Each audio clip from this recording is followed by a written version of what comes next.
वाजता सह्याद्री अतिथीगृहावर माननीय मुख्यमंत्री, माननीय उपमुख्यमंत्री दोघेही राहतील आणि संबंधित अधिकारी जे आहेत ते त्या ठिकाणी राहतील आणि उपोषणकर्ते जे आहेत, हाके सर आहेत, वाघमारे आहेत, पुण्याचे काही आपले समाज बांधव त्या ठिकाणी उपोषणाला बसलेत, त्यांचे प्रतिनिधी त्या ठिकाणी येतील आणि अशी एक मोठी बैठक त्या ठिकाणी होईल. या बैठकीमध्ये सर्व काही चर्चा होईल.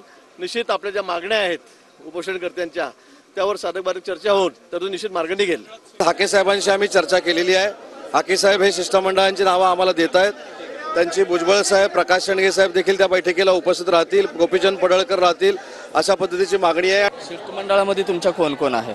शिष्टमंडळामध्ये भुजबळ साहेब नेतृत्व करतील, सन्माननीय विजय वडेट्टीवार साहेब विरोधी पक्षनेते ते असतील, परत शेंडगे साहेब असतील, जानकर साहेब असतील, पडळकर असतील, माननीय पंकजाताई असतील, धनंजय मुंडे साहेब असतील.